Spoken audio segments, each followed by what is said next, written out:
I'm going to try to describe today some research I've been doing over the last 10 years or so, highlighting the role of really large but very infrequent macroeconomic disaster events. So I have in mind events like the Great Depression of the early 1930s. A lot of wartime-related events fit into this framework. World War II turns out to be the worst macro disaster event from a global perspective. There are a lot of individual macro disaster events that affect single countries rather than global events. I think we mentioned Chile a few times and Pinochet, which eventually produced a lot of economic progress in Chile, but actually for quite a long period there was a big macroeconomic downturn, so that actually appears in the macro disaster groups before it became a liberal success. So I'm going to try to motivate some of this research. I'm going to skip over, I think, a lot of the technical material, which are in the slides if you feel like looking at them later on. But I'm going to try to convey the basic ideas without getting bogged down in some of the detail of the mathematics.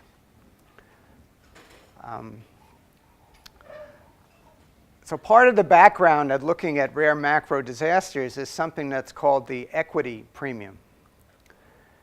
So if you look at the average real rates of return on different forms of assets, one thing that's quite well known is that on average, the real return that you get from holding stocks, equity shares, is much higher than the real return that you get from holding bonds or short-term bill-like assets, which are close to being safe assets.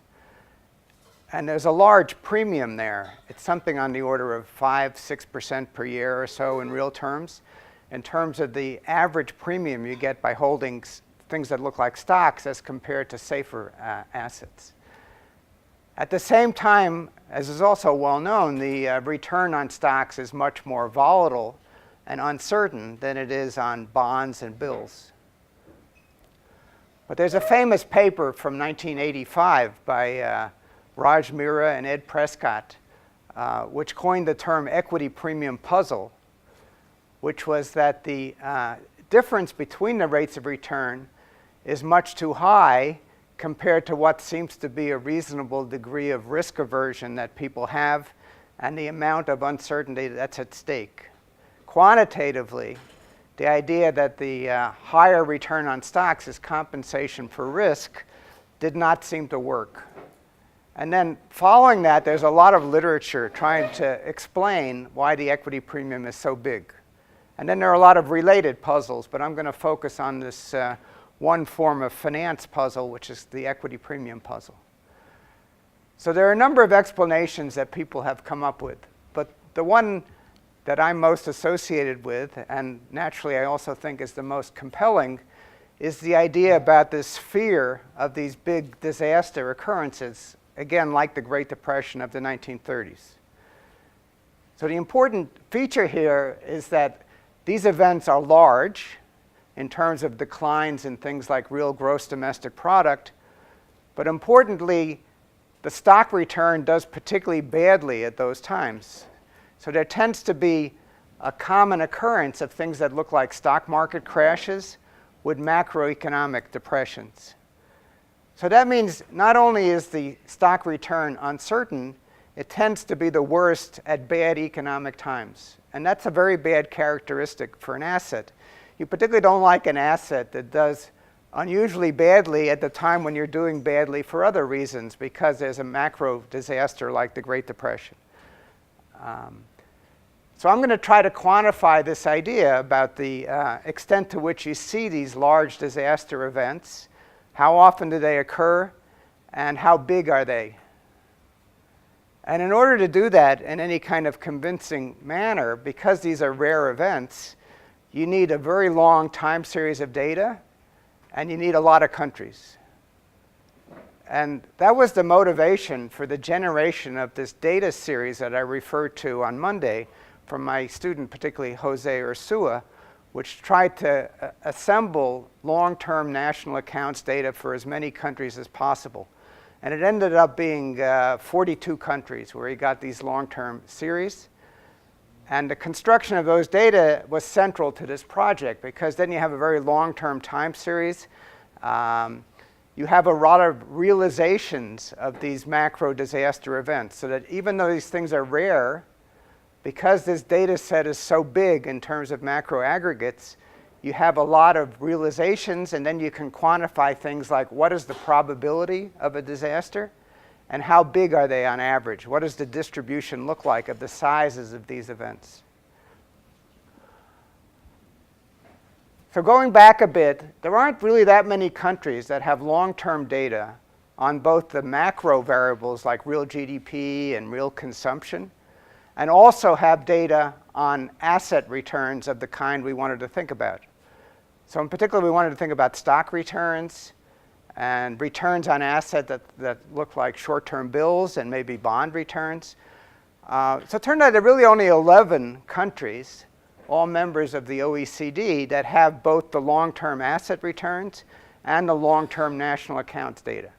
So I mentioned we had 42 countries with long-term data on at least real gross domestic product, but most of those don't have the corresponding long-term data on asset returns.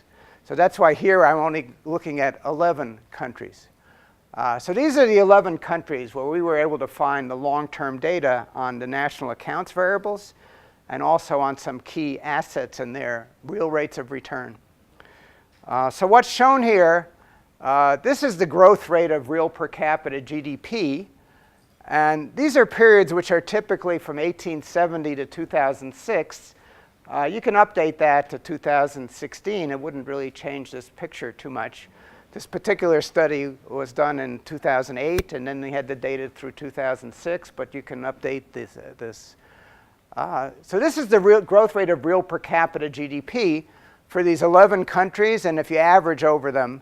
So this is that 2% number that I mentioned several times, and someone asked me, why is it 2%? And I don't know if we have any answers yet today, because that question was on Monday, but I don't have an answer. But that is the average growth rate of real per capita GDP for these countries, which here have been selected because they also have data on asset returns. So this is a measure of growth rate of real per capita consumption. So a lot of this analysis uses what's called asset pricing, which comes from a branch of finance. And usually that's based on consumption rather than GDP. Consumption tells you something about how much utility you're getting. And that's often used in standard asset pricing formulas. So for that purpose, you might be more interested in consumption rather than the total real gross domestic product. For these countries, you also have data on the growth rate of a measure of real per capita consumption. For the 42 country sample that I mentioned, you only have a subset, which I think now is 28, where you have a long-term time series on something close to consumption. But you can see here the growth rate of real per capita consumption is not very different from the growth rate of real per capita GDP. It's again close to this 2% per year number. These are the growth rates of levels rather than per capita. So the difference between those two is the growth rate of population. Because per capita, I'm just dividing by the total population, not by workers or something more complicated. So if you look at GDP, for this group of 11 rich countries, the growth rate of real GDP is about 3% per year. And the difference between the 3 and the 2.1 is the average growth rate of population, which is close to 1% per year over this particular sample. Many of these countries now have roughly 0 population growth rates. The US is down to 0.7% per year. It used to be 1% per year for a long time. These countries are heading towards 0 or negative population growth rates, which is itself an interesting topic, but I'm not going to talk about that today. So these are the, shows you the behavior of the real rates of return that you might be thinking about. So here I'm looking at 3 forms of assets. I'm looking at stocks, short-term bills, which could be like US Treasury bills with the maturity of 3 months or 1 month or something like that. And then you have longer-term bonds. These are typically 10-year government bonds, but they tend to be a mixture of things. So you can see what the numbers look like for these 11 countries, and these are the averages. So I'm going to focus here on these average real rates of return. So you can see the average. So this is all adjusted for inflation. That's why these are real rates of return. You have some nominal returns, and you subtract out what the inflation was over the same period. So these are realized real rates of return. And they're averaged over these long periods. So again, to the extent the data are available, I would go back to 1870, but a lot of countries don't have the asset returns going back that far. So then it wouldn't be quite that long a period, but it would be a long period in order to make it into this table. So the average real rate of return on stocks is pretty high. It's about 7.5% per year. And again, that's above inflation. By comparison, the bill return, which you can think of as a proxy for a safe asset, it's not completely safe, but on the first order of approximation, it's not too bad to think of it as being safe. The average safe real rate of return is about 1%. And actually, it's lower than that in many countries today. It's negative, in fact, in many countries today, which is another interesting topic which people spend a lot of time thinking about, but I'm not going to discuss here. So over the long term, the average real rate of return on this safe asset is about 1%, which is not very high.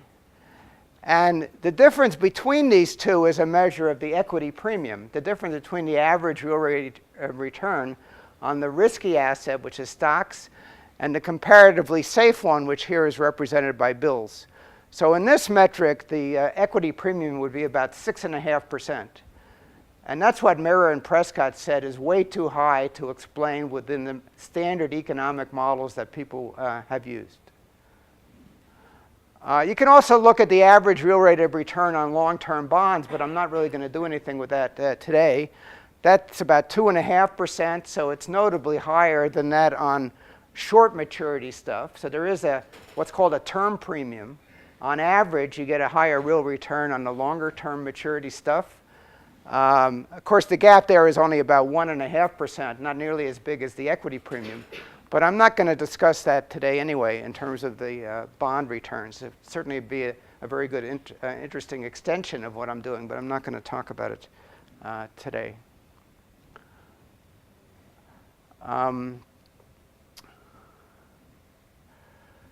Okay. One of the properties that arises in the underlying model that economists often use, the so-called neoclassical growth model, has to do with the relationship between real rates of return and real rates of economic growth. And actually, this property was focused in this notorious book by Thomas Piketty, which Harvard University Press published, and they thought was going to be some usual academic book with very limited sales, and then it became this tremendous bestseller because it became some representation of left-wing thinking, particularly in France, but also in many other countries. So Harvard Press made a lot of money on this book. But underlying a lot of discussion in the book is the relation between rates of return and growth rates.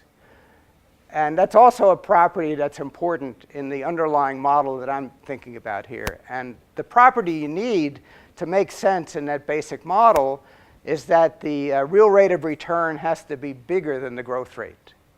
And if that isn't true, all kinds of stuff blows up in the model. Things don't make a lot of sense.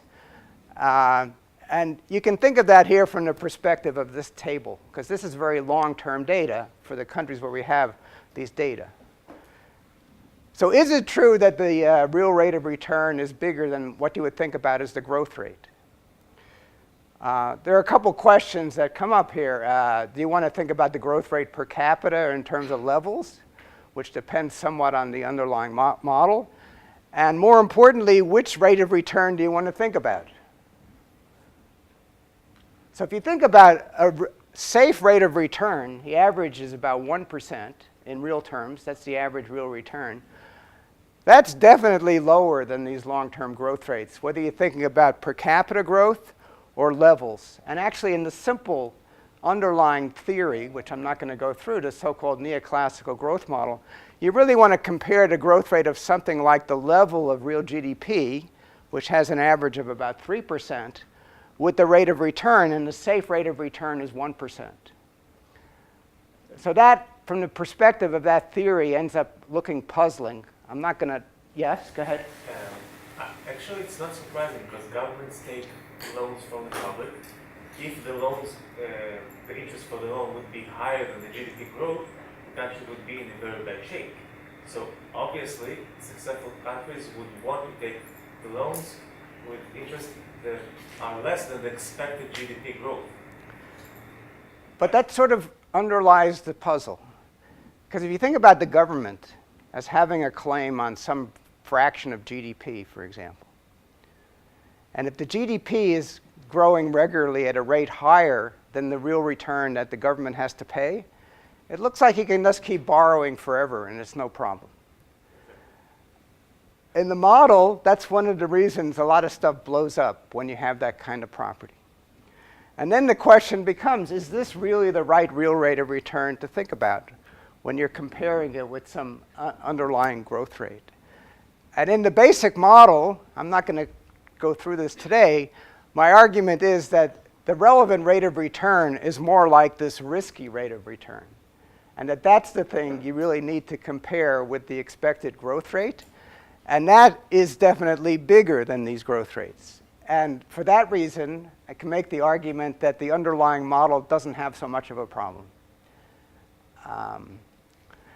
If you want to think about it from the standpoint of the government, and you think about the government as having some claim on a share of GDP, then it's like there's an equity thing about having a claim on GDP, and what is the relevant discount rate applicable to that? If you think about a hypothetical claim that looks like that, and then the argument is that the relevant discount rate associated with that is not a safe rate of return. It's more like a risky rate of return, something closer to this equity rate of return. That's kind of the claim.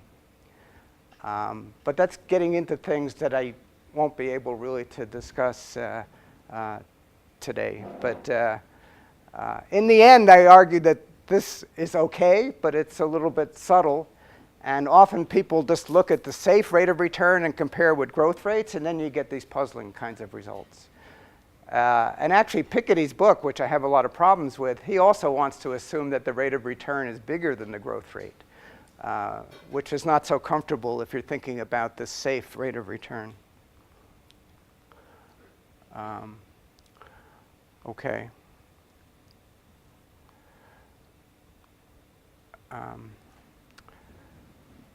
I'm going to have a simple model, which I'll sketch a little bit. But in order to implement the model, the thing I'm going to need to kind of calibrate is how frequent are rare disaster events and how big are they? So I want to talk about that, and then I'll try to get to some abbreviated version of the model that I'm thinking about to consider the data on rates of return. So this is the data set that I referred to on Monday, which Ursula was particularly important in generating. So it's long-term national accounts data. It's either 40 or 42 countries, depending on whether you want to count 2 countries that have a big break in the data around World War II. So you can think about it as being 42 countries with long-term data. There are 28 which have the data on consumption.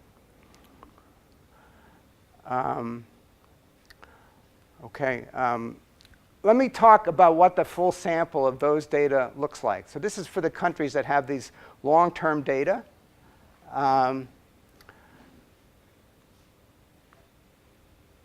These are these average growth rates again. This is per capita growth. This is per capita GDP growth, per capita consumption growth. These are the means that I already referred to before. This is not exactly the same sample as what I was referring to in the table of 11 countries. So the average stock return is actually a little higher in this sample. It's over 8%. The bill return is again around 1%. This is the full sample, which for many countries goes back to 1870, or you can look in the period since World War II. If you look in these columns, this gives you a measure of the volatility of the relevant series, either the growth rates or rates of return.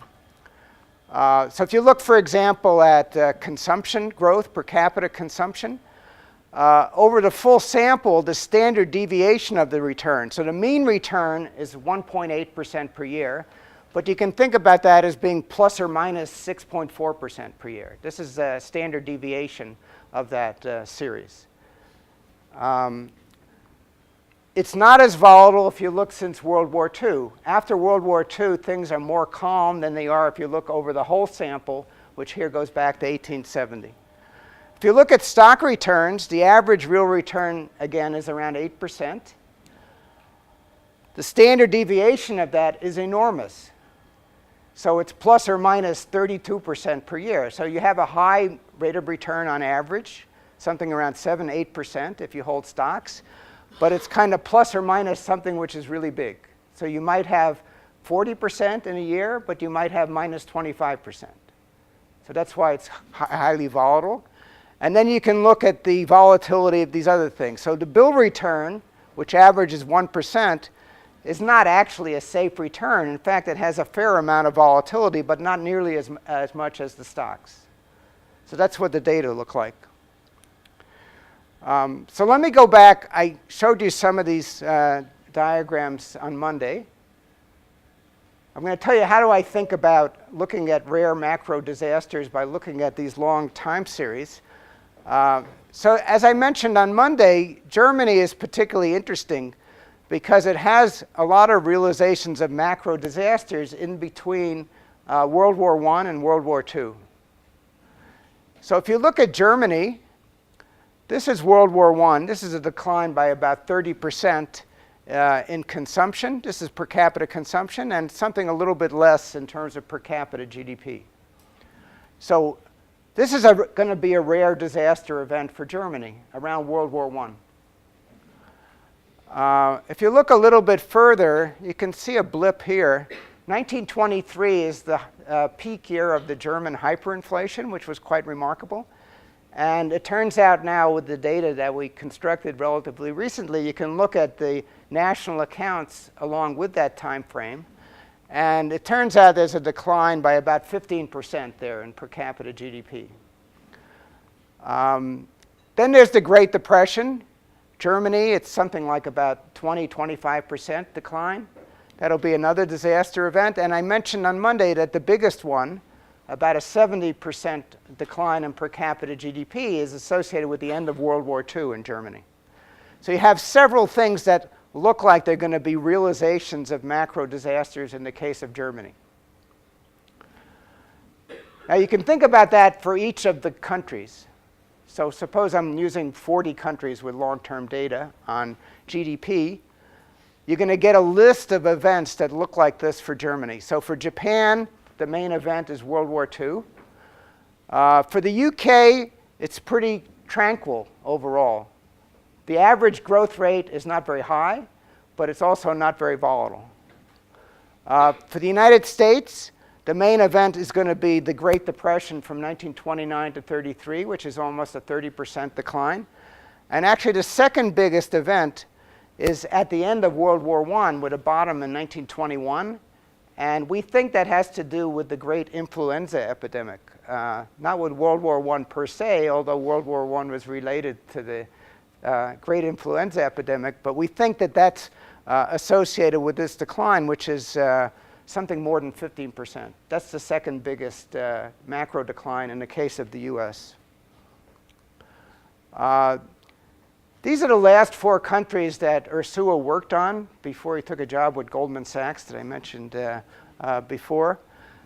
So with a lot of difficulty, he assembled the long-term data for China. This is GDP. The big negative event is World War II and some associated conflicts leading up to World War II. So it starts earlier than World War II. And then you have the Cultural Revolution and you have the Great Leap Forward. Those are going to be the macro disaster events for China. For Russia, the biggest event is going to be associated with World War I and the Communist Revolution and Civil War at the end of World War I. There's also going to be something associated with World War II. And then another interesting case with respect to Russia is you have this big decline associated with the transition from a complete socialist economy to something that looks more market-oriented. At least it looked that way for a while. So this is going to be associated with that period of transition, and that's a 40% decline in per capita GDP, actually, associated with Russia. For Turkey, it's also true that World War I is the biggest negative event. Okay, so one way that we use these data, the first thing we did was something that was fairly primitive in terms of measurement. It's in the style of the National Bureau of Economic Research, looking at peak to trough behavior associated with business cycles, but here we're applying that to macro disasters.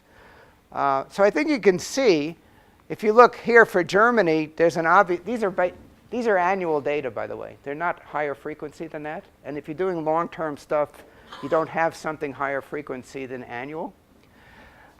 So here, the natural thing is you think about this as a peak, and this as a trough. And then the decline there is about 70%.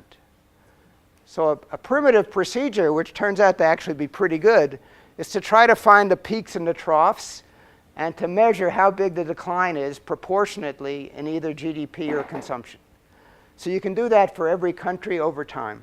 And sometimes it's not completely straightforward, but most of the time it is. So similarly, you can do that for Germany in World War I over here. You can look at the peak and the trough. And you can do that for every country. And if you do that, you're going to get a certain number of events. They're not going to be just one-year events. Sometimes it might be 3 years, 4 years. It depends on the case. You're going to get how many events are there, and you're going to get how big they are. So for the US, the main event will be the Great Depression, 1929 to 33. So it's a 4-year event, and it's a decline by, I think it was 29%. So we did that for every country. In subsequent research, we've done this in a more sophisticated fashion rather than this primitive peak to trough thing, but the basic message doesn't actually change. Okay, if you do that, this is what you end up with. So in this case, for part of this is GDP and part of this is consumption. Let me focus on the results for GDP. It's not really so different if you do it the other way. So if you look at, this is 40 countries for GDP. The criterion here for a country to be in this sample is that it has to have national accounts data on an annual basis going back at least to 1913, which is before World War I. That's why it's 40 countries. I don't think there are any more countries you can add to this list, but if you find one, that would be exciting. We thought we could add Ireland. Ireland was part of the United Kingdom if you go back to 1913. We thought nevertheless we could get the data, but we were unsuccessful. So India, for example, is in the sample, even though it was a colony of the UK for part of this period. So we would have gotten Ireland into the sample if we could have found the data, but we didn't succeed in that. Okay, so here's what it looks like. The criterion here, somewhat arbitrary, but it turns out to be effective for declaring something to be a macro disaster, is that the proportionate decline in real per capita GDP has to be by at least 10%. And you can look at different thresholds there. It doesn't actually make too much difference in terms of the way we're going to use these results. And in more sophisticated analysis, you don't have to specify some kind of threshold like that. But in our first analysis, that's how we proceeded. So the smallest thing here that we consider in our sample of macro disasters is a fall by at least 10%. That's the 0.1. Now, by comparison, if you look at the recent global Great Recession, there are actually only a couple of countries that are in this sample that had declines in per capita GDP by 10%. That turned out to be Iceland and Greece. There were a lot of other countries that had declines like 5, 6, 7%, including the United States, but not as high as 10%. I think there was a lot of fear in that period, 2008, 2009, that the event would be much worse than it turned out to be. I think there was fear about it looking more like a 1930s-style depression, but that didn't materialize. So anyway, if we expanded our sample beyond 2006 to include the recent Great Recession, it doesn't have much impact because there actually aren't too many realizations of disasters in that sample. Okay, so here if you look at the bottom, furthest to the left, 10%, you can see how many realizations there were among these 40 countries. In total, we found 183 macro disasters. So remember, there are 40 countries. Time period is over a century for each country. It varies a bit in length depending on the data. We found 183 total. That's about 4 events per century is what it averages to. And if you think about that as what is the probability in any year of entering into one of these disaster events, the answer is about 4% per year. On average, that's what comes out of this. We have 183 realizations based on these 40 countries over 100 plus years.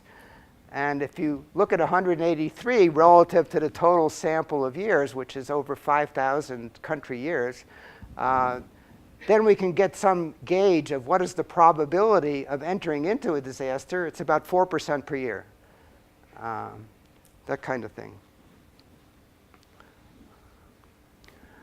OK, so we have 183 events. This is how many were in this range from 10% to a little bit above that, from 10 to 12.5. So there's 50-something events. And then you can look at the next bar, next bar. So this is a histogram showing the frequency distribution of the size of these macroeconomic disasters. Yeah? Do you have also like a measure for the length of time of a crisis, or just right here. level of, It's this. Does it change anything? Like if you take into consideration now how much the disaster lasts for? Or? So in our first primitive analysis and the underlying model, we pretended like, oh, here's a disaster. We pretended like a disaster is a 30% drop in GDP that occurs in 1 minute. You know, this is obviously incorrect.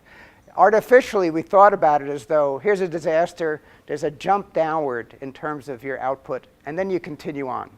Now, that's unrealistic. In subsequent work, we took account of the duration of disasters in doing the analysis. It doesn't make that much difference for the results. If we pretend unrealistically that when disasters occur, they have 0 duration, that is instantaneous, you get almost the same answers. But this is the actual frequency of the durations that we observed in the data. So like in the US, 1929 to 33 was a 4-year event based on the annual data. So this tells you the frequency of the duration across these 183 events. So the average duration of one of these events is 3.5 years in the data, the way we constructed them. Where, again, the US Great Depression is a case with a 4-year duration, the way we did it. And this tells you the frequency of the various years. So there are some that are quite long-lasting. The bulk of the results are between 1 year and 5-6 years. That's what the data look like. And this tells you how big the events are. So in terms of our analysis, what's going to matter is 2 things. How often do disasters occur? That was the probability I mentioned before. On average, it was about 4% per year that you get into one of these. And secondly, how big are the events when they occur? And that we represented by the frequency distribution shown by this histogram, which was what we saw in the data. So then we were able to quantify how often the disasters occur and how big they are, which involves a whole frequency distribution. Disasters are not at all the same.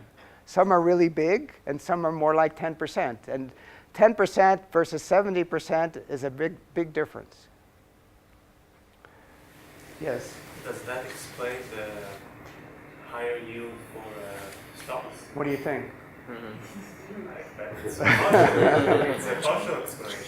Well, so there are various explanations in the literature. There are maybe 3 main areas in terms of trying to explain the equity premium, which you just referred to. So one of those 3 is this rare disaster explanation, which I'm most associated with. I think it works pretty well. And a number of other people think that also, but it's controversial. And other people push different approaches. and are less sympathetic perhaps to this one. What are the other main explanations? One line of thinking is called long-run risks. It has to do with the fact that there can be changes in long-run rates of economic growth, and maybe with the volatility of long-run economic growth. And then it's thought that those things are a kind of big risk, which might be reflected in equity returns. I don't think it works quantitatively, and we have a recent paper unpublished which incorporates the rare disasters along with the long-run risks, and I think the long-run risks doesn't end up contributing that much. But there's a whole literature on this long-run risks idea, which is quite prominent. The question he was asking about what are the main alternative explanations in the literature for this equity premium puzzle, why it's so big in terms of the differential on average between stock returns and safe asset returns. And I mentioned that this rare disaster story, which I'm trying to tell here, is one of the perhaps 3 main channels that people have been focusing on. So I was asked, what are the other main ones? I really can't go through in detail, but there's this one line of thinking which is called long-run risks, which has to do with the fact, well, the average growth rate might be 2% per year, but sometimes there are big changes, such as people think occurred recently, where instead of being 2% per year, now it's only 1% in terms of looking out into the long, distant future. And it might also be that the volatility of that changes over time. So those 2 features are stressed in this line of thinking called long-run risks, which is not the model that I'm trying to analyze. Then there's another line of thinking associated particularly with my colleague John Campbell and John Cochran, who maybe will come out here and speak at one of these sessions, I gather from Bob, at some point in the future. So my interpretation of what they're talking about is about risk aversion. Risk aversion is going to underlie the story here, but in my thinking, risk aversion is something that's constant. People are maybe highly averse to risk, but that's fairly stable as to how averse they are. Whereas the Campbell and Cochran story, I think, emphasizes the fact that risk aversion is sometimes really high and sometimes it's low. I don't think that really explains the equity premium. I think that what they might explain is why sometimes the premium is much higher than other times.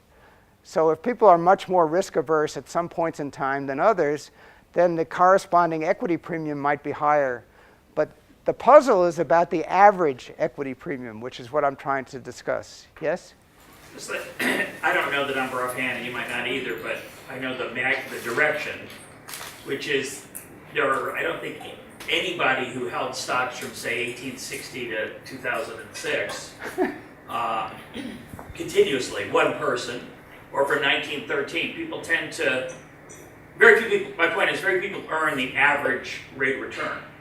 So I wonder, when you look at what people actually do and what they actually return, what they actually gain minus fees for management of the portfolio or transaction fees, do you have to know what those numbers are? They're significantly lower than the average return over the whole time because very few people buy and hold.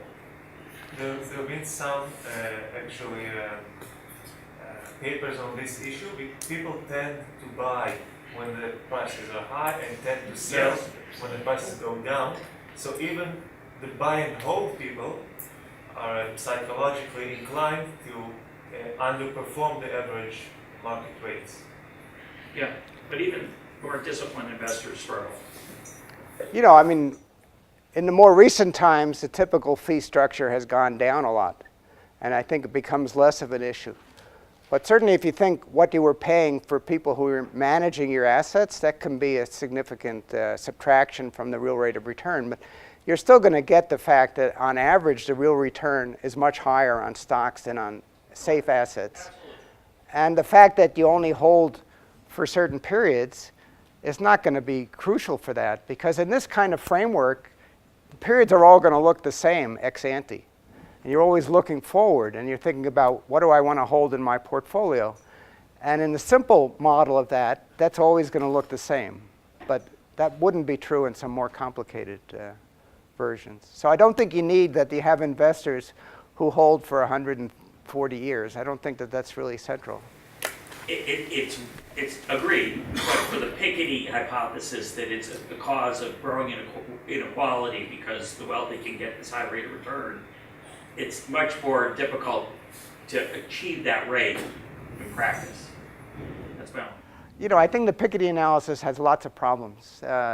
The fact that the rate of return, which I think about as a risky rate of return, is bigger than the average growth rate, which is part of what he wants, I accept that. I think that that's central for a lot of thinking in terms of the economic growth literature and related asset holding literature. But I don't think it produces the results that he wants. All right, anyway, this is sort of what the data look like in terms of thinking about rare disasters. And we've done this different ways later on, but I think this captures the essence of it. I might also remark, in our initial cut at thinking about these data, we just used this observed empirical frequency distribution, which is called a histogram. But it turns out this is a very nice looking curve. This just comes from the data. We didn't force this to look like a particular curve, right? But it turns out this is actually a very nice curve. And if you transform it a bit and look at it, it fits very well with what's called a power law or a Pareto law, which Pareto initially applied to thinking about the distribution of income above some threshold, particularly looking at higher incomes. And this actually conforms very well with that pattern. And one of the important characteristics of that type of distribution is that the tails, what's far out here in terms of macro disasters, gets a lot more weight than you would predict if you were using a more common form of distribution like a normal distribution.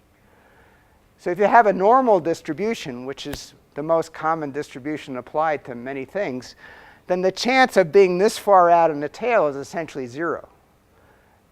Whereas here, it's small but not zero and materially different from that. So another way to say that is the tails are much fatter than what you get with standard forms of distributions. So we would capture that either by just looking at the observed empirical frequency distribution, which is something like this histogram, or by fitting a power law distribution to this, and then you'll get very similar results actually, because it turns out that that form fits quite well. Yes? What is the unit of measurement? What does the mean represent, for example? The numbers. So 0.2 means a 20% decline in GDP during the life of this disaster event. Okay. So when we actually do the power law, we have to transform that to get it into a standard specification. So instead of looking at it as 0.2, we look at it as 1 over 0.8, but that doesn't matter. That's not important. Can you explain the law? I'm sorry? Can you explain what is the law? How do I write on the board? Just the shape of the graph, meaning the highest amount of occurrences are in the beginning. As you continue, you have less. Yeah. If you look at, kind of what's the probability of being this size versus this size versus this size, it's declining as you look further out. You can see you're getting a lower frequency. And a power law is a simple form of representing that the way the probability declines is related to the size taken to some exponent. But actually to do it, you have to transform this. It's not really looking at this like 0.2. One way to look at 0.2 means it's down by 20%. So if you think of normal as being 100, then you have 80, right? So if you think about a macro disaster, so if you think about normal GDP as 100, then all of a sudden you've got 80. So you're down by 20%. So it turns out the way to look at what's the standard power law is to think about the ratio of the normal thing, which is 100, to the disaster thing, which is 80. So you look at the ratio of 100 to 80, and that's the way to get the right unit. And then if you think about a disaster, the 80 is declining more and more. Like if it's a bigger disaster, it would be 50. So then it's a larger and larger thing. And then the probability of seeing things that are larger and larger is declining with the size in accordance with a constant exponent, which is often called a Pareto exponent because it's the way Pareto a long time ago wrote his theory about what income distribution looked like. So if you have a bigger exponent, which is appearing negatively, it means the thing decays much faster, and you don't see really big things. And if you have a smaller exponent, it means the tail is fatter, and you go further out into it. But it turns out with a power law, there's basically this one parameter, which is this tail exponent, which allows you to characterize this whole distribution and turns out to fit pretty well. And then that has been applied to many things in the literature, like sizes of cities, various things about compensation of chief executive officers. The power law specification has been applied to many things because it fits very well in a lot of different contexts. Like if you think about how much the CEO gets paid, you have a few CEOs who get tremendous compensation. You have others who don't get so much. It fits a power law representation.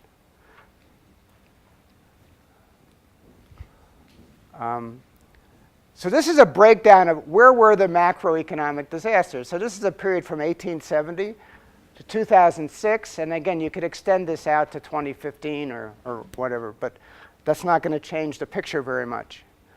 So now I'm just telling you where were the big macro disasters in terms of the dating. What turned out to be the timing of when they occurred. So a lot of disasters are in the context of global events. But then there's also a big list of things that are individual or regional. By far the worst macro disaster event, going back to 1870, is World War II, which is really odd from a US perspective because it's really ingrained in people in the US that the economy grew like crazy during World War II, and things looked much better after World War II than people had worried about before, coming out of the Great Depression. So people in the US have this perspective that the war was a bad thing, but from an economic perspective, it seems to be great. And if you talk to people in China about the US, they often contend, oh, the only reason that the US grows at all is because it fights wars so often. And the wars somehow propel the US economy. But in a global perspective, that's clearly crazy. And in fact, the worst macro disaster event, globally speaking, is definitely World War II, because many countries had dramatic declines in GDP and consumption during the war and in the immediate post-war aftermath, including Germany, which I highlighted. But even some of the countries that were on the winning side had big declines in GDP, so it wasn't just the winners and the losers. So if you look at World War II, this is for 40 countries, there are 25 realizations of what I call macro disasters, which means declines by at least 10%. And the average size was a remarkable 37% decline. So this is a serious thing from an economic perspective. Yes? A lot of the times, wars also increase your GDP, for example. So would that mean that for some countries, for example, the GDP has grown and from others it's declined and there's some sort of cancelling out? Like, did you also examine this data per country?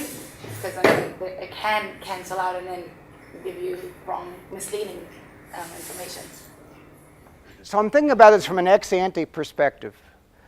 And in the simple version, I'm thinking about countries as separate entities. And there would be a concern with each country. Well, I may get into one of these, say, wartime situations where there'll be some probability distribution about what happens. So on average, it'll be bad.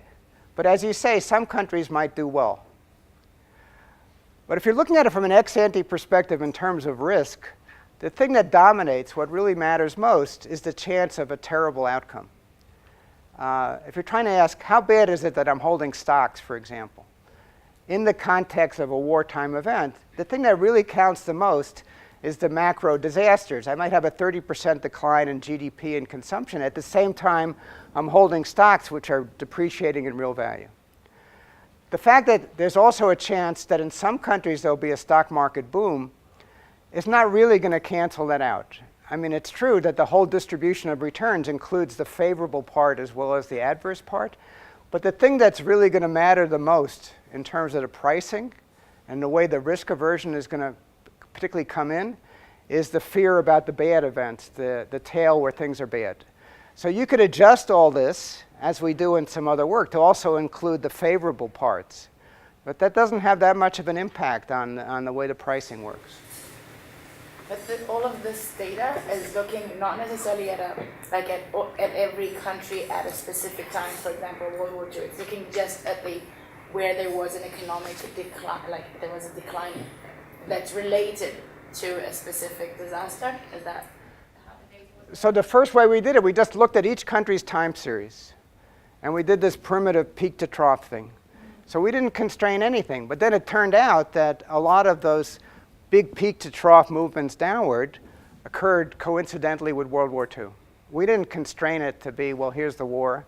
We looked after the fact, after we constructed the numbers, when were there big declines. Now, in some later work, we allowed for the fact that when there are global events, there are a lot of countries jointly declining at the same time.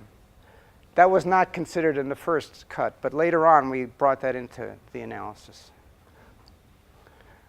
Okay, so World War II is actually the worst global macro disaster event. Then there's sort of a tie for second place between the Great Depression of the early 1930s and World War I. They're about equally consequential. So if you look at the Great Depression, we found 23 realizations of macro disasters across the 40 countries with an average decline of 20%. So the US was a little worse than average there, 29%. World War I, there were 31 realizations, average decline of 21%.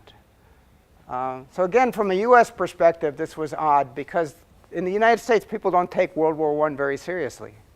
And the US was only involved in World War I for less than 2 years, and people don't think of it as such a big deal. But from a European and global perspective, World War I is quite a big deal. Not as big as World War II, but it's pretty serious. We think that there's a separate occurrence of macro disasters related to what I mentioned once before, which is this great influenza epidemic, which started in 1918, sometimes called the Spanish flu in a very unfair manner. Apparently, it's called the Spanish flu because Spain was not involved in World War I and didn't have a lot of censorship of the press. And when the influenza epidemic was occurring, the Spanish newspapers were very free to report on it, and it was highly publicized, whereas a lot of countries involved in the war, like Germany and England, for example, had a lot of suppression of the press, and it wasn't publicized as much. So Spain did experience the flu, but it was nothing special compared with these other countries. It's not particularly high, so it's kind of an unfair characterization, I suppose. But it's often called the Spanish flu.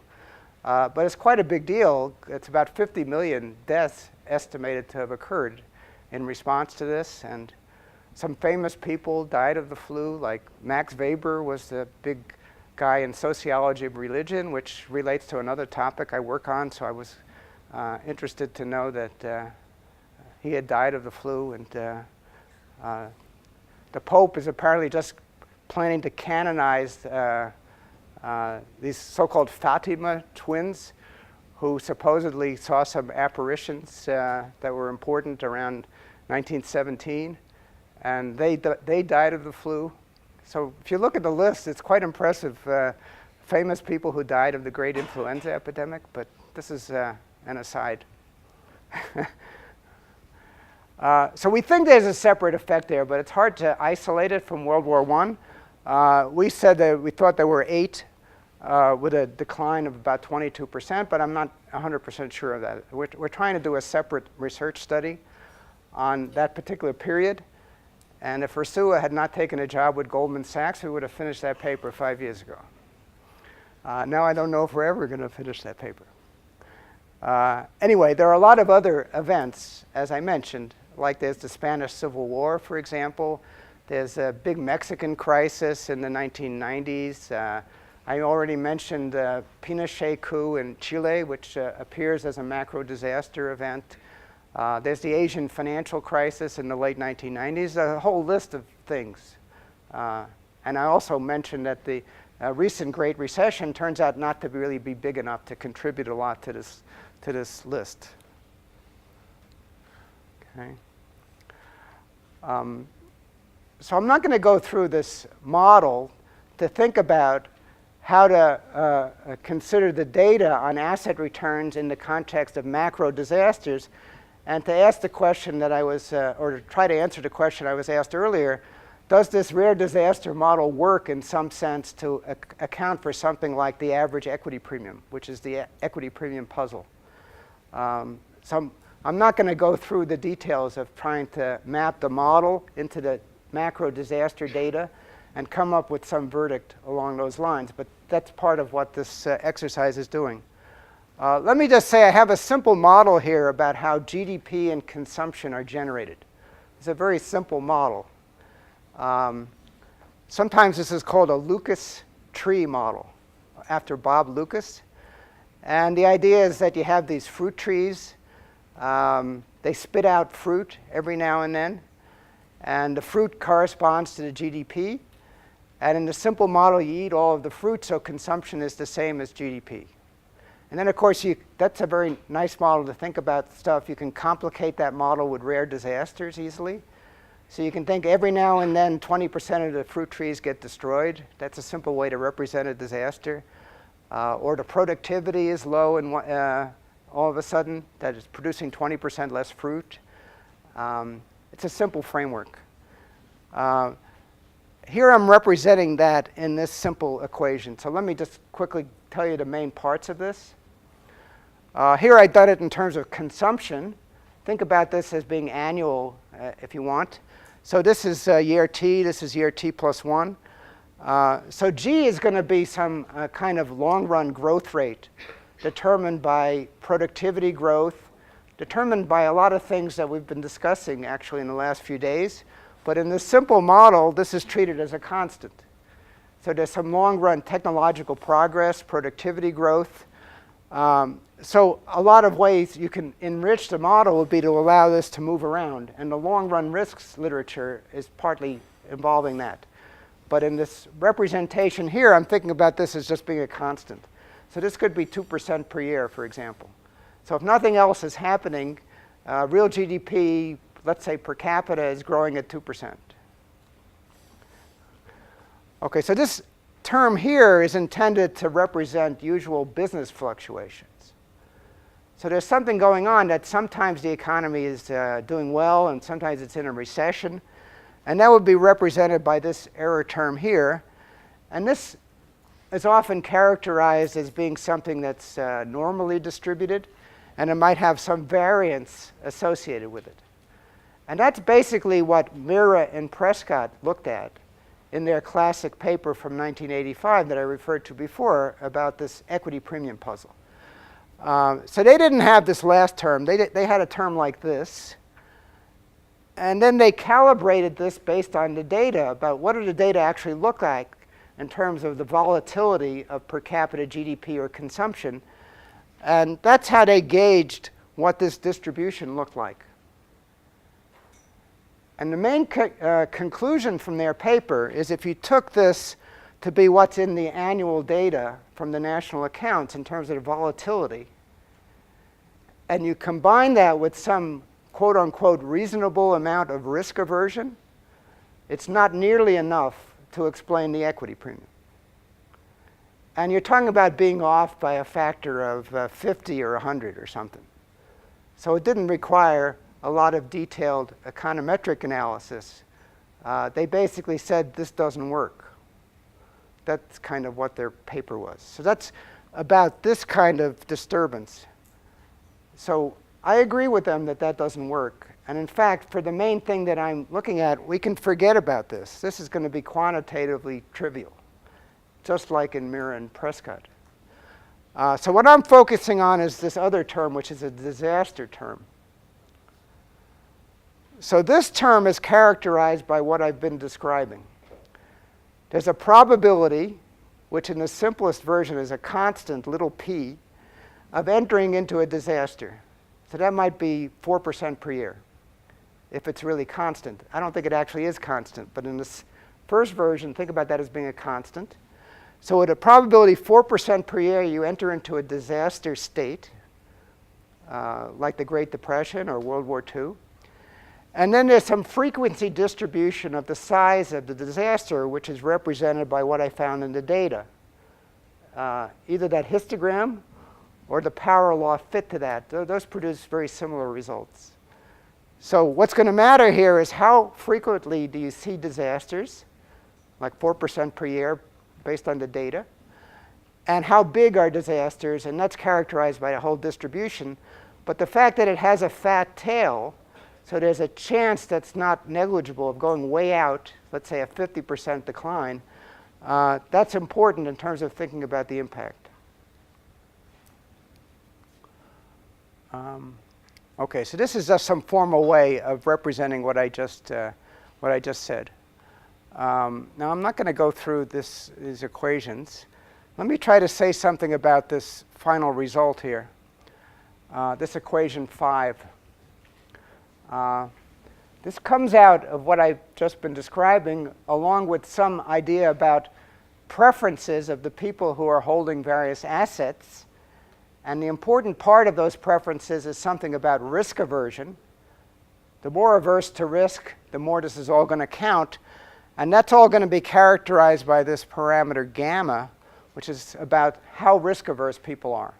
The size of that is going to matter. This is going to be the equity premium in the model. So this here is going to be the expected real return on something that's supposed to represent a claim, like a stock claim. In the Lucas tree model, the claim is on the tree. So you can think about having these trees, and then you sell certificates, which are ownership rights in the trees. And those are the stocks in this model, right? The equity claim is on the tree. And the tree is spitting out the fruit, which has the characteristics I've described. This is going to be the expected real rate of return in equilibrium in the market for holding those ownership rights in the trees. And then we're going to identify that in turn with the expected return on stocks, which is what I'm measuring in the data. It's all real returns. This is going to be the risk-free rate. So if you think about this economy, you've got these trees, and you've got some ownership rights in the trees. That stuff is in positive net supply. There's a positive supply of claims on the trees corresponding to how many trees there are. If you think about safe assets, something analogous to government bills, that asset is in zero net supply. If you think about somebody borrowing, it has to correspond to somebody lending. And that's true even if you bring the government into the picture. So that's going to be an asset that you can think about how would it be priced in this hypothetical economy. What will be the equilibrium real rate of return? But the quantity of those assets is actually always going to be zero on net because it's going to be in zero net supply in this picture.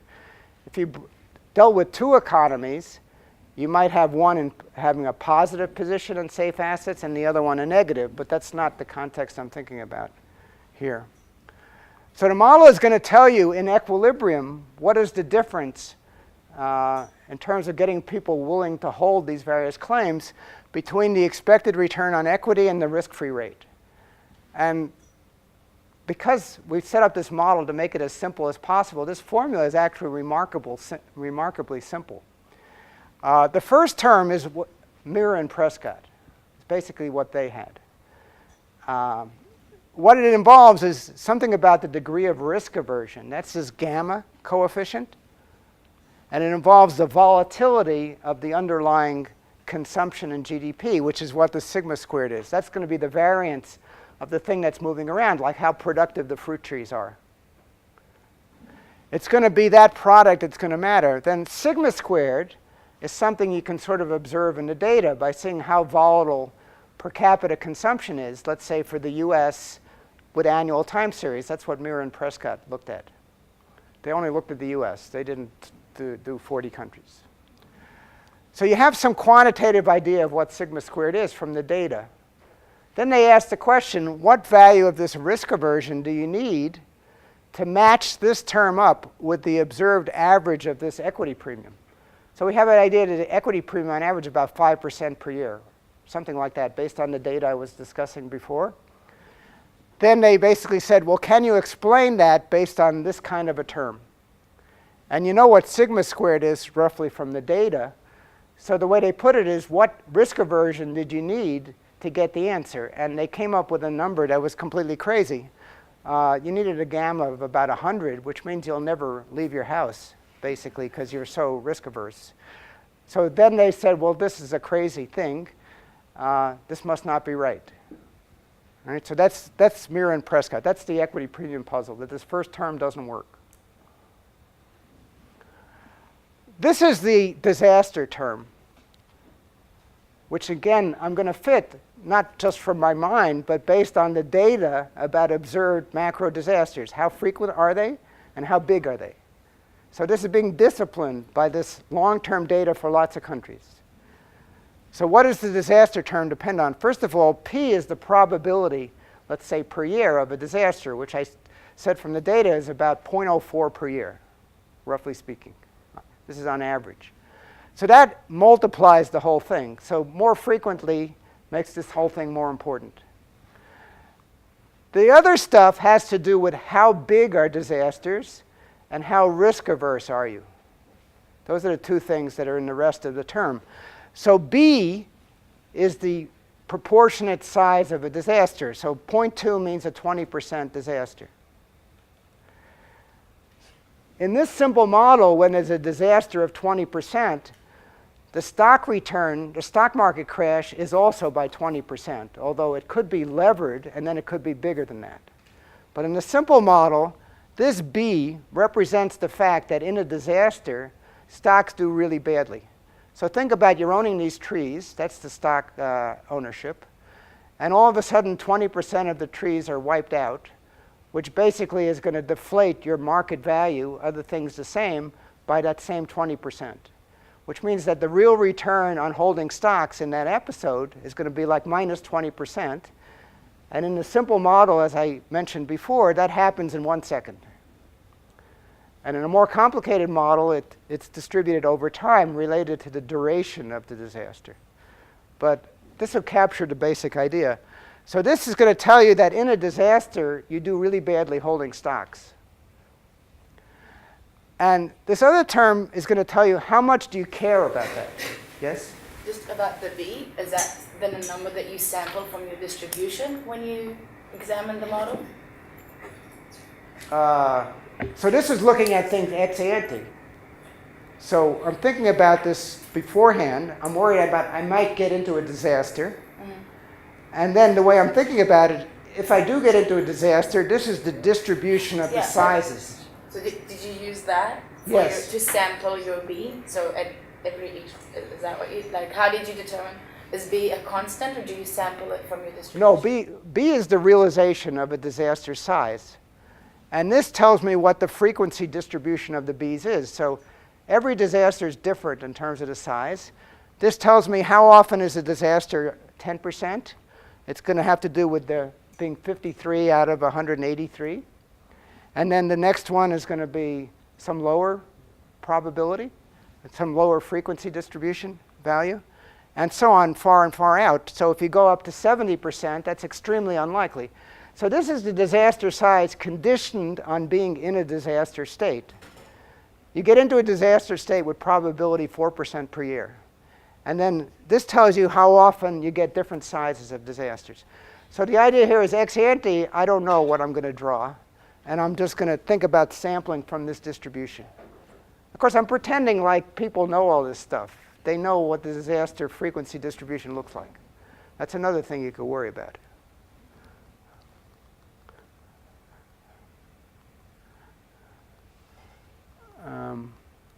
Sorry, I passed it. Okay. Okay. This term in brackets tells you how bad do you feel when you have this decline in your consumption by B, which is like 20%. Right? How much weight do you put on that? It's all from an ex ante perspective. So if B is, let's say, 0.2, it means you have left 80% of normal. So you have 1 minus B. So B is equal to 0. There's no disaster. You have 100%. B is 0.2. You have 80%. So this term 1 minus B is how much you're consuming in a disaster situation. So in Germany in 1946, you're only consuming 30% of your normal, which is a tremendous decrease, right? And it occurred very quickly. So question is, how bad do you feel when your consumption is reduced by the factor 1 minus B, which is like 80%? And that's determined by this risk aversion, the gamma. And this is a simple functional form, so it works out pretty easily. This is called constant relative risk aversion. It's a very familiar form. But this gives you this kind of exponential. So the bigger this gamma, the more weight you put on having your consumption depressed below normal. So if you go from 100 to 80%, you're going to put a certain weight on that. And how much depends on gamma. So if gamma is equal to 3, this effect is much bigger than if gamma is only 2.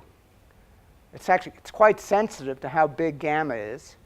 And Muir and Prescott said in their world, you needed this to be astronomical in order to care about the risk you were facing, which wasn't much of a risk.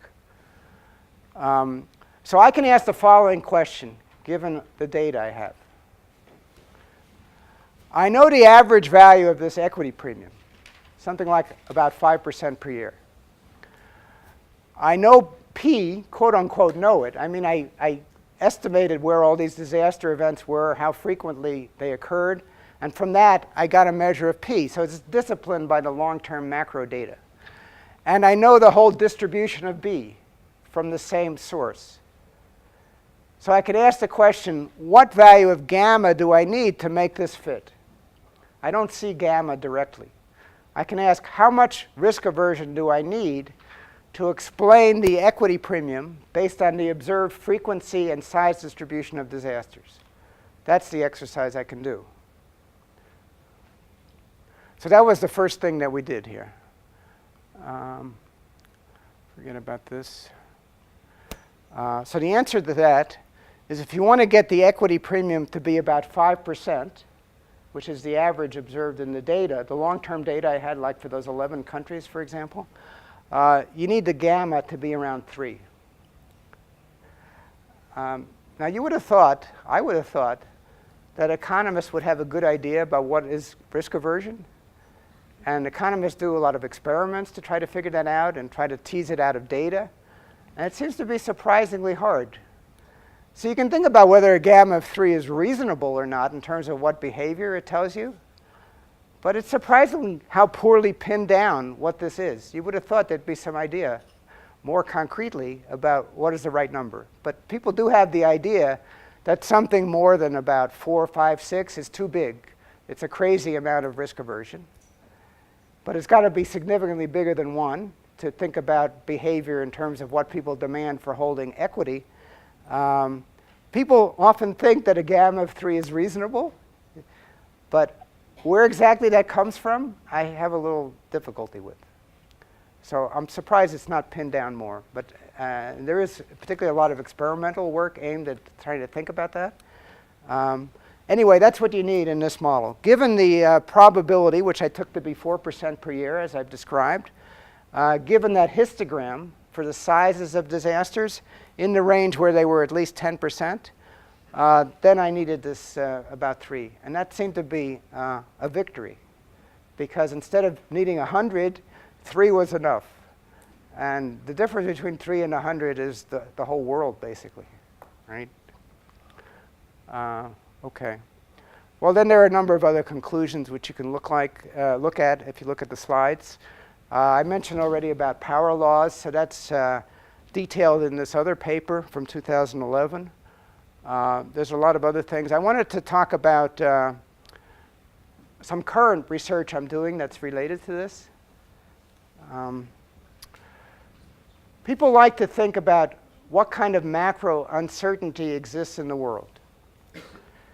So in particular, there's a lot of work being done by Baker, Bloom, and Davis, trying to construct some measures of kind of macro uncertainty. So they've looked at things about uncertainty of what's going on with the government, particularly about government fiscal policy. They tried to measure words in publications that sound like risk and uncertainty and kind of how frequently you see them. And they've also looked at some financial market prices, such as this thing called the VIX, to try to infer something about risk. So the VIX is related to options on stocks. So if you think about stocks, let's say for the S&P 500 in the US, you can buy options on that index.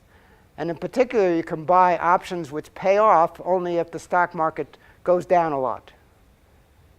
So you can buy put options which are well out of the money, so they only pay off if the stock market goes down by 10% or 20% or something like that. And the VIX is related to that. But if you think intuitively, how much are you willing to pay to buy a put option on the stock market, which only pays off when things are terrible? This model is going to tell you how much you'd be willing to pay for that.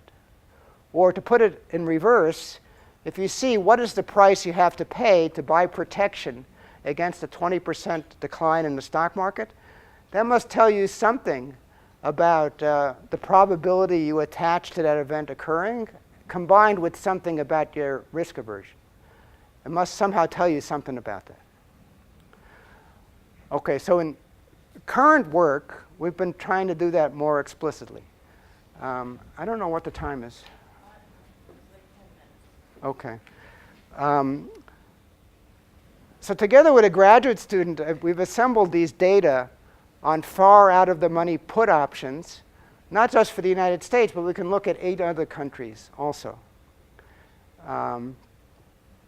My co-author, who's a graduate student, previously, after being an undergraduate at Harvard, was working for Harvard Management, which is the company that manages the Harvard portfolio. And it's been a lot in the press that they do a terrible job, but that's sort of a side point.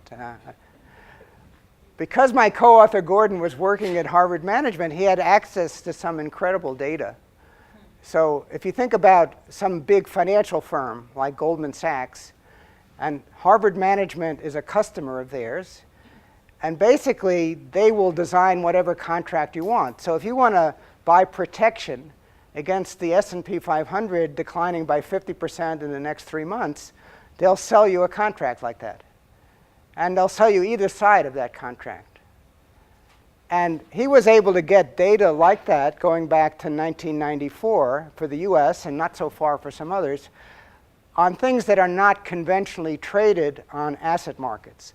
So he was able to get put options that are like 50% out of the money, and also have maturities which are much longer than what is usually traded. So he can actually go out 2 years or something like that.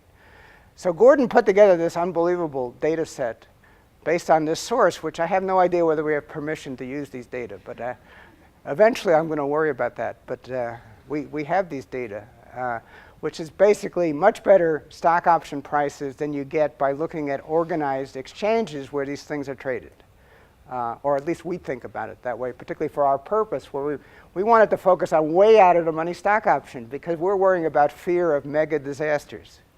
So that's what we wanted for data. So I want to tell you what we're able to get out of these data.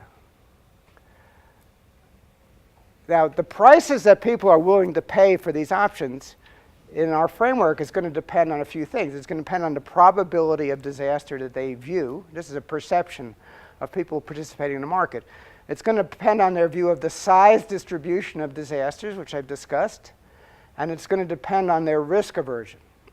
Those are the 3 main things that are going to matter for this pricing. Now, suppose it's true. This doesn't have to be true, and it's not central for some things. Suppose the size distribution of disasters is fixed. So once you get into a disaster state, there's that power law type thing. And suppose the relevant parameters there are not changing.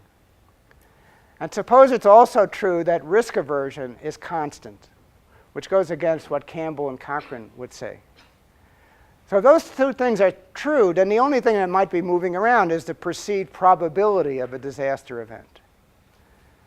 And then, at least if we know something about risk aversion and some other things, we're able to back out from the observed prices, these put options prices, what must have been the probability of disaster that people were attaching to these bad events. And this is what this series looks like. This is for the United States. Now, Gordon's wonderful data start around here, 1994. And this is the series that comes from those data. And you can see this big peak associated with the Great Recession. So at the end of 2008, going into 2009, this is like the annual probability of disaster that people were ascribing based on what had to be paid for this put option protection. So this peaked at around 40%, according to this inference from the data. And it was fairly brief. It tends to be that how this series looks is every now and then it shoots way up, which is true at the end of 2008. And then if nothing else happens, it tends to revert back to some lower value. That's what the series looks like. Another peak is in 1998. That's over here. 1998 was the big Russian debt crisis when they were defaulting on everything.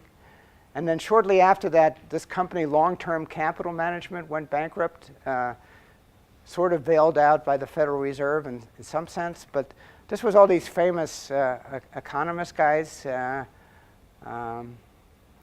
Myron Scholes and Bob Merton and other people were involved in this company. And for a long time, they were making a lot of money. And then the thing went bankrupt in 1998. So that's sort of related. And that created a lot of fear. So there's another big jump upward in this probability that we infer from the put options prices. So that's for the US. A lot of people think that the way put options got priced changed dramatically with the famous 1987 stock market crash. So that's here. So this was a one-day stock market decline by over 20% in the US and a typical number in most rich country stock markets. So this was this famous stock market crash of October 1987. And the general view is the way options got priced changed permanently there because all of a sudden people realized there was a possibility of an event to which they had previously ascribed a zero probability. Or that's a standard view.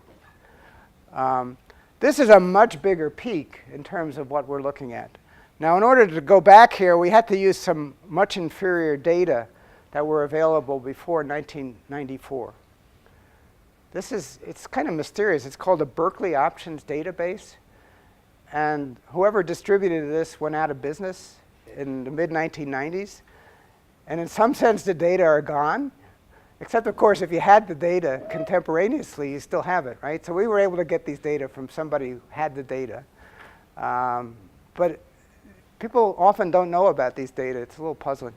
Anyway, we use those data, which are less accurate. This is a tremendous peak in imputed disaster probability.